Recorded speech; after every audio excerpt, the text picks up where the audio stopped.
Alright guys, so KSW 59, this fight card has 8 fights on the main card, 1 fight on the prelims. We're not going to look at the fight that is on the prelims, just the fights on the main card. And guys, the main event, guys, it is ending in knockout 100% in the first or second round. We have undefeated 44-year-old Surrogate Usmani taking on Mariusz Puzzinowski, 13 wins, 7 losses. Both fighters are in their 40s. I believe they're both 44 years old. 44 years old for both fighters, and come on, this fight is ending by KO or TKO. Literally everyone thinks this fight is going to end by KO or TKO. Let's see, the betting odds for the fight, minus 188 to plus 140, 100%, it's going to be a KO or TKO. This fight's going to be absolutely insane. The co-main event, Anton Rocky and Sebastian, if I can say the last name correctly, Perzibins, I don't know if I'm saying that correctly, but that fight is a really good co-main event for the KSW Bantamweight Championship. I mean, Anton Rocky, this is an absolute beast. 25 wins, 8 losses, and 1 draws on an absolute tear inside of KSW. Decision win, decision win, decision win, decision win, decision win, decision win. Doesn't really get finishes in his fights. Let's see how many fights he actually finishes. Most of the fights he finishes are by submission, but just earlier in his career, most of these wins right here are by submission, rear naked, guillotine. Most of these ones right here are by submission, but once he joined M1, once he joined KSW, he didn't really get as much submissions and finishes as he used to. So usually right now he's getting more decision, but he still has a really good grappling and wrestling background to help him win his fights. As we saw earlier in his career, getting like 13 submissions. Pretty insane stuff right there. They have a lot of other good fights on the main card. Leona Padilla, Adriana, Barton, Siskiy. This dude's undefeated, 9 wins, 0 losses. His opponent, 8 wins and 1 loss. That should be a very interesting fight there. So a lot of good fights on this fight card. But we're going to start off with the first fight of the night. So we have Leona Padilla and Adriana Barton Siskiy. This fight is a welterweight fight. So Leona Padilla, 8 wins and 1 loss. Not really sure what his age is. Not really sure what his height is. And not really sure what his reach is. Not really sure why they don't put all that stuff on here, because that would really help to make this prediction a little bit better. But we don't really need to, because Adriana Barton Siskiy, dude, this dude's an absolute beast. 25 and a half years old, coming down from the middleweight division to the welterweight division to fight Leona Padilla. He's currently 6 foot 1 inch tall for a welterweight. That is a very tall welterweight there. Undefeated fighter, 9 wins, 0 losses. Let's look at his last couple of fights. Decision, second round knockout, first round knockout, second round knockout, first round knockout, third round knockout, and then first round doctor stoppage. Ever since those 2 fights at the beginning of his career, ending by decision, he has literally never let one of his fights go to the judges. That is absolutely insane. As an amateur, he lost 2 fights by armbar submission and decision, but he was an amateur at the time. Don't really take those fights into too much detail, because those are amateur career. Once he became a pro, he was an absolute beast. So as a pro, he has, let's see, 7 wins by knockout and 2 wins by decision. As an amateur, has 7 wins by submission and 2 wins by decision. So as an amateur, he was trying to build up those submission skills. So when he became a pro, he didn't really need to rely on his striking all too much. But I mean, he didn't really even need the submission skills, because he was dominating people in the striking game, pretty much finishing every single person he could. And this is his first fight inside of KSW. Should be a good one, in my opinion, because he is so good at finishing his fights on the feet. And even if he doesn't do good in the feet, because Leona Padilla is obviously a very good striker and grappler himself.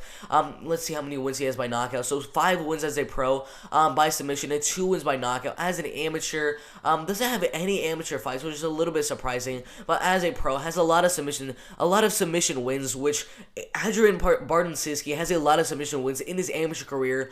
So if Leona Padilla wants to take the fight to the ground, it's going to be a little bit tough with Adrian Barton Siskiy's submission and grappling background. So he can probably keep the fight on the feet if he wants to and win the fight by decision.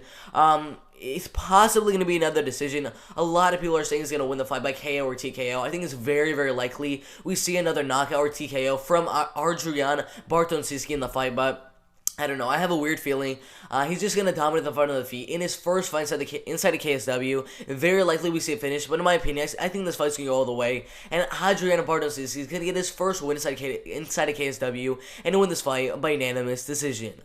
Alright, so the second fight at KSW 59 is Conrad Durska and Lucas Rajewski. It's a lightweight fight. Conrad Durska, 11 wins and 1 loss, 29 and a half years old. He's actually a welterweight fighter, moving down to the lightweight division, which means I mean, what else could it mean? He's definitely going to have the size advantage over Lucas Suzowski in that fight. He's 5'10" tall. Not really sure what his reach is. It just says N/A. Not really sure what that means. But Lucas Suzowski, 10 wins and 6 losses. He's on a 2-fight win streak. That's very, very impressive. 31 and a half years old. 5'10" tall. And has a reach of 69.3 inches. If you look at the tablet predictions, because there are no betting odds for the fight, I'm not really sure. These are the full KSW 59 betting odds. But they're literally not on here. I'm not really sure what the betting odds for this fight are, but if they come out, I'll make sure to give those to you. But right now, we can only really look at the tablet predictions. 70% going for Durska to win the fight, mainly by decision. A lot of people say he's going to win the fight by knockout as well. 30% going for Rajewski, mainly by decision, and then a lot of people have him win the fight by knockout as well. If you look at Lucas Rajewski, 10 wins and 6 losses. If you look at how he wins his fights, 5 wins by KO or TKO, 3 wins by decision, and then 2 wins by submission. He's mainly a striker, likes to keep the fight on the feet, get KOs, TKOs, just dominate the fight on the feet. That's the main way he likes to win his fights. He's literally never lost by KO, has no amateur fights, never lost by KO, 3 losses by submission and 3 losses by decision. He started with 2 finishes at the beginning of his career, lost 2 by decision and first round submission, went on an absolute tear with 5 straight wins in a row, a decision win, 3 first round knockouts. That is absolutely insane. Then got another decision win. Lost one to Saladin Parnasse. If you guys do not know who Saladin Parnasse is, this man just fought for the bantamweight belt at KSW 58 in a main event. He ended up losing to him, who's an absolute beast, but ended up losing that fight by decision, and then came back with a first round knockout win and lost 3 fights in a row. Very disappointing after that. First round rear naked choke submission loss, second round decision, then a second round submission loss. But came back with a submission win of his own, and then a decision win inside of KSW, a really close fight against Barton, and now Conrad Durska is going to be fighting him. Conrad Durska, I mean, come on, man. He's an absolute beast. 6 wins by KO or TKO, 1 win by submission, and 4 wins by decision. This man is an amazing kickboxer and boxer. 100% likes to keep the fight on the feet. So, in my opinion, this fight is going to stay on the feet. One of these two guys is going to dominate the other guy and win the fight by decision, or we'll see one of them land a nice right hand and knock the other guy out. That could be a very, very big possibility, considering he has 6 knockouts in his career. But if you look, knockout, lost 1 fight. This is his only loss as a professional fighter by submission. Came back, first knockout, first knockout, first round submission, first knockout, first knockout. First knockout, decision, first knockout, got a no contest, and then a decision. I mean, come on, this man finishes almost every single one of his fights, and now inside the KSW, his first fight inside the KSW, I 100% expect that Conrad Durska is going to do very, very well. His striking is so much better than Lucas Suzowski, and he definitely is going to have the size advantage, which means he has the power advantage as well, considering he has 6 knockouts and TKOs. So I'm definitely going to be going with Conrad Durska to win the fight. I mean, he's an absolute beast. I can't wait to see what he does in the future, but I'm definitely gonna be going with Conrad Durska to win the fight by decision or KO in the first or second round. Alright, so Savo lost against Sebastian Rajewski. This fight is a lightweight fight. Sebastian Rajewski, 9 wins and 6 losses. The minus 225, moderate favorite in the fight. He's 28 and a half years old. He is down at the 155-pound division. That means he is a lightweight fighter. Savo Lasik is staying up at the welterweight division, moving down to fight Sebastian Rajewski in the lightweight division. So Savo Lasik will have a size advantage over Sebastian Rajewski in this fight. But Sebastian Rajewski, 5'10" tall, and has a reach of 69.3 inches. Savo Lasik, 10 wins and 5 losses. The underdog in the fight, plus 163 as the slight underdog in the fight. As I said before, moving down from the welterweight to the lightweight division, 5'11" tall, has a reach of 71.3 inches. Again, the betting odds 2-1 favorite for Sebastian Rajewski. And if you look at Sebastian Rajewski, I mean, come on, man, this dude is an absolute beast. Just look right here, second round head kick KO. First round head kick KO, and then a first round, I mean, come on, 3 head kick KOs in the span of literally about 1 year. That is just so crazy to think about. He actually started with a losing record with 4 wins and 5 losses. But after all those losses, he came back with a first round head kick, decision win, 2 head kick KOs, joined the KSW, got a decision win, and then lost 1 fight by first round knockout, and is looking to come back with a win here over Savo Lasik in this fight. He's trying to get his first win inside the KSW. That is going to be absolutely insane. 100%. He's going to look for another head kick KO in this fight, and honestly, I will not be surprised if he gets another head kick KO in this fight. That'd be absolutely insane. But 4 wins by KO or TKO, 5 wins by decision. Out of his losses, 3 of those losses coming by KO or TKO, 1 loss coming by submission, and 2 losses coming by decision. He's definitely a really good kickboxer. I mean, come on, head kick, head kick, head kick. A really, really good kickboxer. His opponent, Suzanowski, is a pretty good boxer, not as good of a kickboxer against Sebastian Rajewski, obviously. I mean, Sebastian Rajewski is just such a good kickboxer, but he is a very, very good boxer in Suzanowski. 10 wins and 5 losses. Got a lot of good wins at the beginning of his career. Got a first round knockout in 2017. Lost one fight by decision. A first round knockout, lost one fight by second round submission, and then a decision win, and then lost one fight inside of KSW. His only loss inside of KSW to Michael Michalski by second round knockout, and now he's fighting Sebastian Rajewski. This fight's gonna be amazing. I will not be surprised if we see a knockout in the fight, considering Suzanowski has 4 knockout wins and he loses a lot, two knockout losses in his career so far. So I will not be surprised if Sebastian Rajewski or Suzanowski get a knockout or TKO in the fight. If Sebastian Rajewski were to get a KO in the fight, I would probably venture to say that he's gonna get a head kick KO. Considering he's already had 3 head kick KO wins in his career so far. But do I think he's going to get another head kick KO? It's highly unlikely. But then again, it could happen considering he's just such a good kickboxer. It's also very likely we see a TKO from ground and pound for one of the fighters. Maybe we see Sebastian Rajewski get that head kick, get him to the ground, and just land a bunch of ground and pound and win the fight by TKO. That could be another way this fight ends. But in my opinion, I know there's a lot of ways both fighters can finish the fight. But in my opinion, I think the fight's going to actually go all the way. And Sebastian Rajewski is just such a good kickboxer. I do think that kickboxing will help him get the win, possibly even the knockout. But I think the fight's going to go all the way. And Sebastian Rajewski, an absolute beast, in my opinion, is going to win the fight by KO in the first or second round. Alright guys, so we have a very interesting fight. Jason Radcliffe and Damian Janikowski. It's a middleweight fight at KSW 59 fight code. And guys, the odds right here, minus 225 for the moderate favorite in Damian Janikowski, and then plus 163 for the slight underdog in Jason Radcliffe. Don't let these odds fool you. Look down here at the tables of predictions. Out of 122 different votes, it is literally a 50-50 fight on these tabloid predictions, and the underdog has more votes than Janikowski. 51% going for Radcliffe to win the fight, mainly by KO or TKO, and then a lot of people have won the fight by decision. 49% going for Janikowski, mainly by decision, and then a couple of people have won the fight by KO or TKO.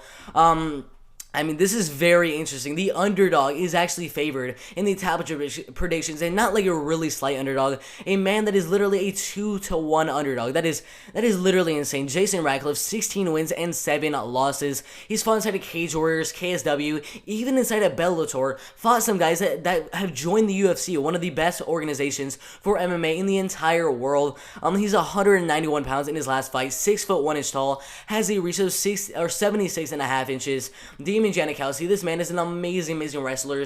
Amazing wrestler. Finishes a lot of his fights by KO or TKO with a lot of ground and pound, or even he doesn't even really have to use that wrestling because he has a really good right hand. It can knock you out literally any second of the fight. 5 wins and 3 losses. Every single one of his fights being inside of KSW. As I said before, he's the minus 225 moderate favorite in the fight. 31 and a half years old. 5 foot 11 inches tall and has a reach of 70.5 inches. That is definitely a factor right there because the reach of Jason Radcliffe and the height of Jason Radcliffe are definitely huge advantages for him in the fight. But none of that is really going to matter if Damian Janikowski takes the fight to the ground, because if this man takes you to the ground, he's going to get a TKO. He's going to dominate you on the ground and get a 30-27, 30-26 dominant decision. It really depends on if Damian Janikowski can get the fight to the ground. If he can't get the fight on the ground, he still has a really good striking game, and he probably would fare quite well against Jason Radcliffe. But that reach advantage and that height advantage kind of worries me a little bit for Damian Janikowski on the feet. So I would say Damian Janikowski's best bet for this fight would be to take the fight to the ground. Go for some submissions, go for some TKOs, try to keep the fight on the ground for as long as possible, get a lot of control time ground and pound and win the fight by decision or TKO. That would be Damian Janikowski's best bet of winning the fight. Jason Radcliffe obviously wants to keep the fight on the feet and win the fight by KO, because he has a lot of KOs. I mean, come on, 16 wins, 7 losses.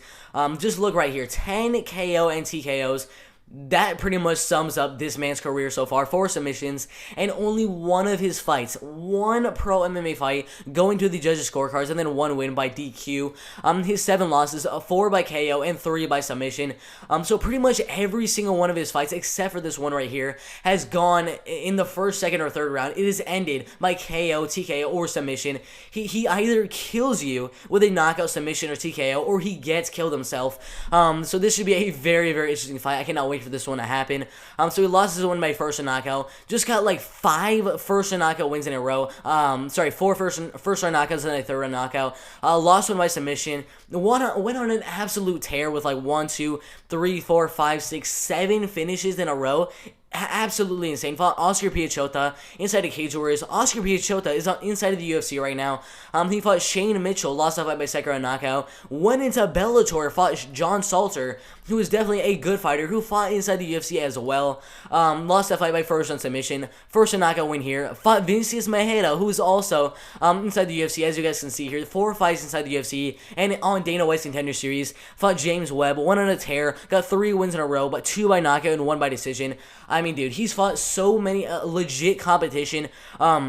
I definitely don't know why they have him that big of an underdog. The only reason I would think that he's that big of an underdog is because Damian Janikowski has really, really good wrestling. 5 wins and 3 losses. This man's wrestling, it's just absolutely insane. Even though you see right here, first round knockout, second round knockout, and first round knockout, even though he's getting most of his wins by knockout, his ground game, his submissions, his ground and pound is just so good. And add that to the fact that he has a really good right hand and can knock you out at any second in the fight. That is just a dangerous combination for a guy that's literally been to the wrestling championship, in the World Wrestling Championship. I mean, that's just absolutely insane. His only losses to Alexander Leakik, if I'm saying the name correctly, Michael Materia, who literally has 26 wins and 6 losses, a real veteran fighter inside of the KSW. 3 knockout wins, 1 submission win, and 1 decision win. This should be a very, very amazing fight. I cannot wait for this fight to happen. To be quite honest, I said it before and I'll say it again. Jason Radcliffe should not be this big of an underdog. For the Tapestry prediction to have him as a favorite when the betting odds have him as the underdog, that just tells you that this fight is up for grabs. If Jason Radcliffe keeps fighting the feet, he's gonna win the fight most likely. It just depends on if Damian Janikowski can land that shot with his very, very small reach. Because I mean, Jason Radcliffe, that amazing reach advantage, that amazing height advantage. Ultimately, if the fight is on the feet, I think Jason Radcliffe could kind of do enough to win the fight on the feet, but Damian Janikowski, the wrestling, the big right hand, I think that's going to be a little bit too much, but I definitely would not put a bet down on Damian Janikowski, especially at these 2-1 odds, because Jason Radcliffe, you just don't know it. You just don't know with Jason Radcliffe. He can definitely go out there and dominate the fight on the feet, defend the takedowns, and win the fight by TKO, KO. I mean, every single one of his wins, except for one being by finish. But ultimately, I'm going to go with Damian Janikowski to win the fight by decision. I think it's going to be a very interesting fight. It just depends on, in my opinion, if Damian Janikowski can get the fight to the ground, and I think he will get the fight to the ground. But I definitely am not putting a bet on Damian Janikowski, but that's my prediction. Damian Janikowski, I have him win the fight by 30-27 unanimous decision. Alright guys, so Darko Stosic and Michael Wildarick at KSW 59. This fight is a heavyweight fight. Darko Stosic, the 58th best light heavyweight fighter in the world, moving up to the heavyweight division to fight Michael Wildarick after 4 fights inside of the UFC. Absolutely insane. He is the underdog in the fight at -105. Michael Wildarick, 8 wins and only 2 losses as a favorite in the fight at -125 for the slight favorite in the fight. Darko Stosic, a little bit younger, maybe slight age advantage in the fight. 29 years old, in the prime of his career. Michael Wildarick, 32 years old as of 2 weeks ago. But Michael Wildarick definitely has a size advantage as he is staying up at the heavyweight division, where Darko Stosic is moving up from the light heavyweight division to the heavyweight division to fight Michael Wildarick. But Michael Wildarick has a height advantage, not the reach advantage, as he's 6'2" tall, has a reach of 75 inches. Darko Stosic, 6 foot tall, so 2 inches smaller, and has a reach of 76 inches, which is a 1 inch reach advantage. This should be very, very interesting. Look at this. So he is the underdog on the betting odds, but the Tapology predictions have him as the favorite. 68% of the vote out of 124 different votes have him winning the fight by KO and TKO. Pretty much the same thing with Wildarick. Pretty much everyone is saying that this fight is going to end by KO or TKO, and I kind of agree with them. This is a heavyweight fight inside of KSW. One of these two guys most likely is gonna get a knockout.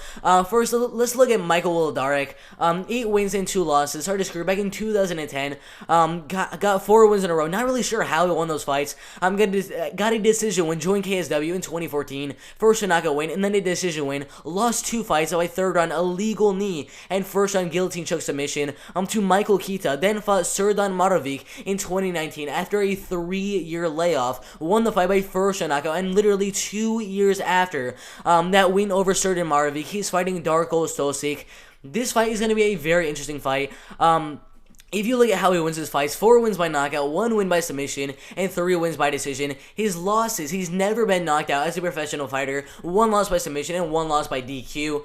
And then Darko Stosic, I mean, come on, 13 wins, 4 losses. His only professional losses to Devin Clark, Kennedy Nzechukwu, and Jamal Hill, and then Jiri Prochazka. I mean, that right there shows you that those 4 losses were against a very legit competition, because Jiri Prochazka is a top 5 light heavyweight fighter inside the UFC. Jamal Hill, a top 15 light heavyweight fighter inside the UFC. Kennedy Nzechukwu just got a knockout win inside the UFC. Devin Clark was just in a main event inside of the UFC. Those are his only losses. He got a win by first round TKO against Jeremy Kimball. Got all these wins right here. Look at this. So 8 KO and TKO wins, 1 submission win, and 4 decision wins. Those 4 losses inside the UFC and outside the UFC. That 1 knockout loss to an absolute beast in Jiri Prochazka, and then those 3 losses inside the UFC, all by decision. But come on, Darko Stosic, even though he went on a 3-fight losing streak, those 3 losses were inside the UFC against a really legit competition. So Darko Stosic still is a very, very good fighter. In the prime of his career,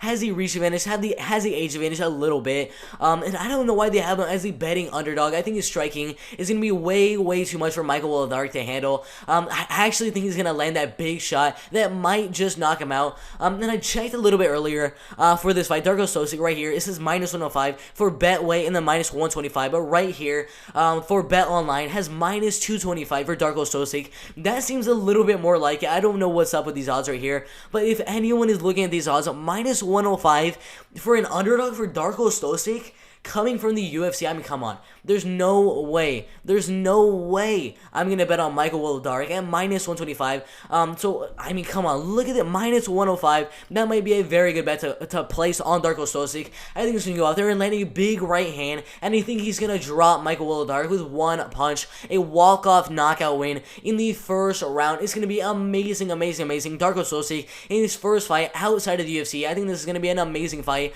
but definitely a Darko Stosic winning this fight by knockout or TKO in the first round. Alright guys, so a pretty good welterweight fight, Christian Kazabowski and Michael Pietrzak at KSW 59.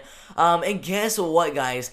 As you guys can see, Christian Kazabowski has the better record, 9 wins with only 1 loss to Roberto Solidic. Michael Pietrzak, 9 wins and 4 losses, his most recent loss to Roberto Solidic. But guess what, guys? He has the worst record, and he is the favorite in the fight at minus 163 as the slight favorite in the fight. Christian Kazabowski at plus 120 as the near even underdog to win the fight. And Christian Kazabowski, 26.5 years old, 5'11" inches tall, has a reach of 69 inches. Michael Pietrzak, not really sure what his age is, but he is 6'1" tall, so a little advantage there in the height department, and has a reach of 72 inches, which is definitely a really good 3-inch reach advantage for Michael Pietrzak in the fight, especially in the striking game.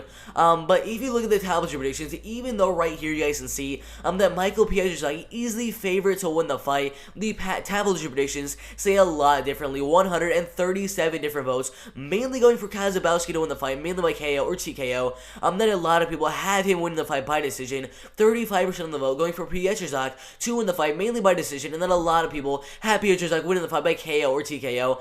I expect this fight to be very, very entertaining, especially in that first round. That first round really depends on if any of the fighters are going to get the finish. If the fight gets past the first round, I would say we're not really going to see the finish, but that first round is where Kazabowski can go out there and possibly get the KO or TKO, and Pietrzak can possibly get the KO or TKO. It really just depends on that very first round. But if you look at the absolute beast in Christian Kazabowski, his only professional loss to Roberto Solidig by first knockout in 2019. If you guys do not know who Roberto Solidig is, this guy is literally a KSW middleweight champion. That is insane. First knockout win over Michael Manterla. He beat Michael Pietrusek, as we saw before. He beat Christian Kazabowski. He beat Driscoll Duplessis, who's actually inside of the UFC right now. And just got a first round knockout win over Marcus Perez. He ended up beating him by third round knockout. All these wins, Boris Mankowski, Lewis Long, Des Parker. He's an absolute beast. Got a split decision loss against Yaroslav Amoso, who's an undefeated fighter inside of Bellator, 25 wins and 0 losses. That is literally Christian Kazabowski's only professional loss. If he did not fight that fight, he would have had a record of 10 wins with literally no losses. That would have been absolutely insane. Coming off 2 decision wins inside of KSW, got a first round knockout win over Michael Mikowski and a first round knockout win over undefeated at the time Christopher Hens. That really sums up his KSW career. Really dominant, unless he's fighting a middleweight champion who's an absolute beast. But if you look at how he wins his fights, mainly by decision, he has 2 second-round knockouts and 1 submission. Usually he wins the fights by decision, but he has a really good right hand, so don't be surprised if he goes out there and gets a knockout in the first round. But most likely, in my opinion, the fight's going to go all the way, and one of these 2 guys is going to win by decision. His only loss to an absolute beast, Roberto Solidi, coming by KO. And then Michael Pietrusek, a little bit different, 9 wins and 4 losses. He tends to finish a little bit more of his fights. 3 wins by KO, TKO, 2 wins by submission, and 4 wins by decision. His 4 losses, 1 by knockout and 3 by decision. He lost his first fight, got a decision win and a second round guillotine.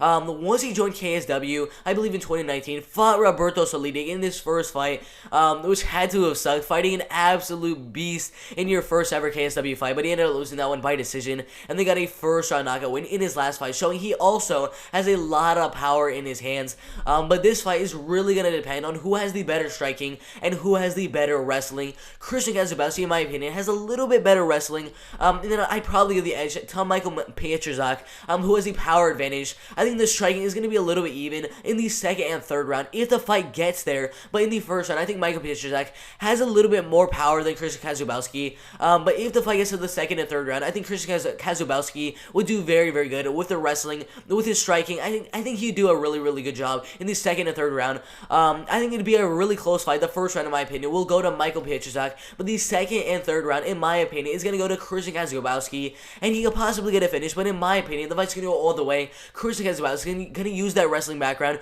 going to use his striking, his takedown defense, he's going to use all these attributes that he has in his tool bag, and win the fight by 29-28 unanimous decision. Alright guys, so the co-main event for KSW 59, Anton Rakic and Sebastian Perciabes for the KSW Bantamweight Championship.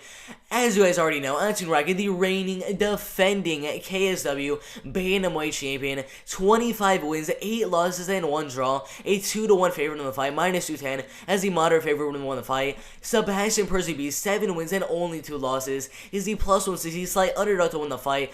Anton Rakic is in the prime of his career, 30.5 years old. Sebastian Perciabes, 27.5 years old. Anton Rakic, 5'5" tall, has a reach of 66, almost 67 inches, and Sebastian Perciabes, a humongous height advantage and a humongous reach advantage. He is 5'9" tall and has a reach of 69 inches.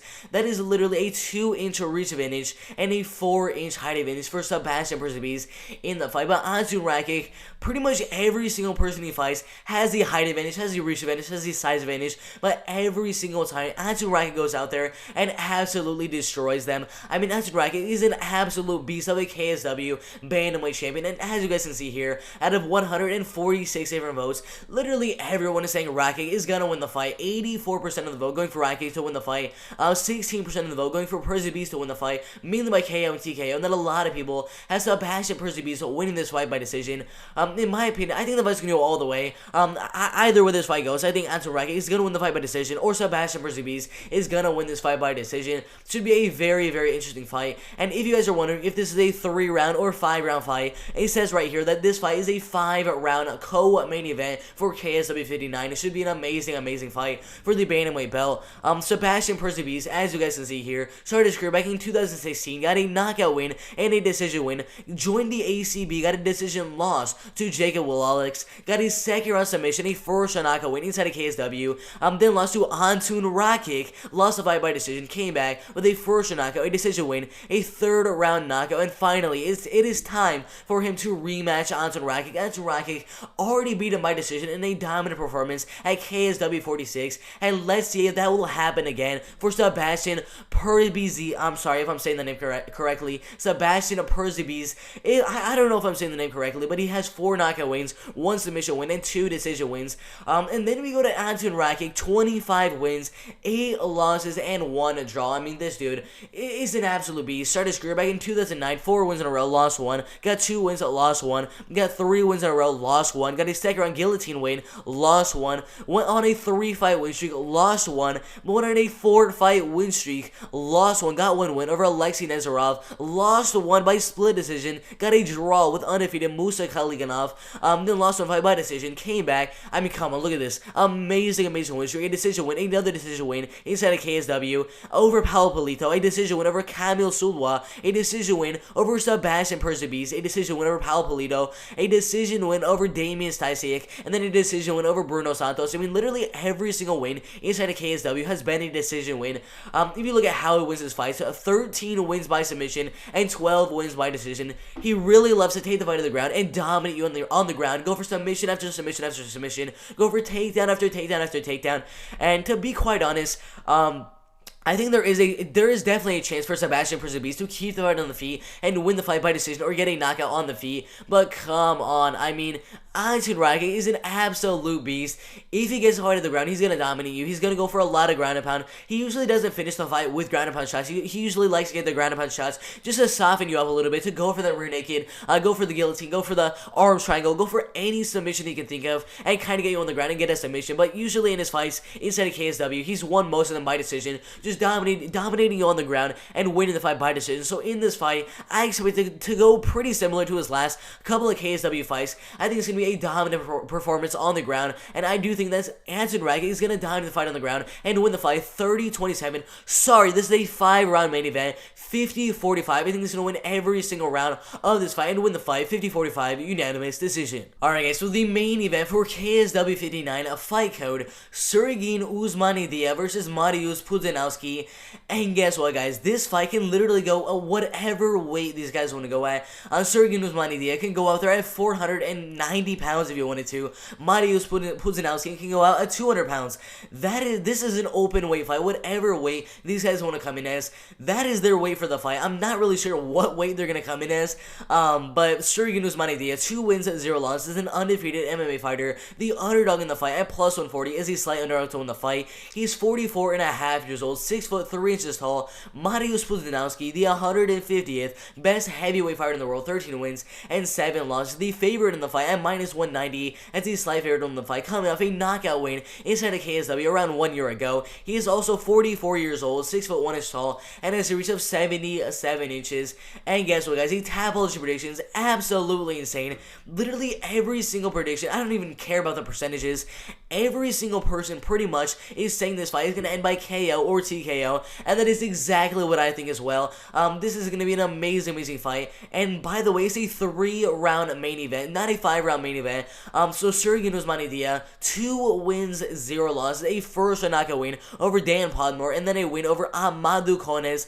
I mean, come on, dude. But guess what, guys? Those 2 wins over Dan Podmore and Amadou Kones, 0-2, not the best fighter, and then Amadou Kones, 0-2. So he's not facing the best competition in these 2 knockout wins outside of the KSW. Mariusz Puzzinowski, 13 wins and 7 losses. His wins have been inside of KSW against legit competition. 3 wins, 0 losses, 3 wins, 0 losses, 6 wins, 1 loss, 14 wins, 3 losses. He's been fighting legit competition inside of KSW, has been inside of KSW his whole entire career since 2009. Absolutely insane. If you look at how he wins his fights, 5 KO and TKO wins, 3 submission wins, and 5 decision wins. He fought guys like Tim Sylvia, James Thompson twice, Bob Sapp, Sean McCorkey, Oil Thompson. I mean, he fought some amazing amazing fighters inside of the KSW banner. Get a first round knockout, a decision win, fought Tim Sylvia, lost the fight by second round knockout. I mean, he has so much experience fighting some really good fighters, coming off a second round knockout win over Urko Jun. I mean, this fight's gonna be very interesting. He hasn't fought in 2 straight years, so he's coming off of a knockout win over Urko Jun. Has wins over Jay Silva by decision, second round knockout win, first round knockout win. I mean, this fight is 100% ending by knockout. And Mariusz Puzzinowski, I think, will get that knockout win. It is very possible that Surrogate Usmani goes out there and gets his knockout win and wins the fight in a main event inside of KSW at KSW 59. But I just don't think so. He doesn't have the experience. He doesn't have the power that Mariusz Puzzinowski has. And Mariusz Puzzinowski has the wrestling background as well, has some good submission skills, but overall, I think the fight's going to stay on the feet. And Mariusz Puzzinowski is going to use that experience factor, being a fighter since 2009, fighting Bob Sapp, fighting Tim Sylvia. I 100% have Mariusz Puzzinowski going out there, landing a big right hand, and I do think that he is going to put down Surrogate Usmani with a nice right hand in the first round. And my prediction for KSW 59 main event is Mariusz Puzzinowski is going to get a first round knockout win over Surrogate Usmani in the main event in this fight.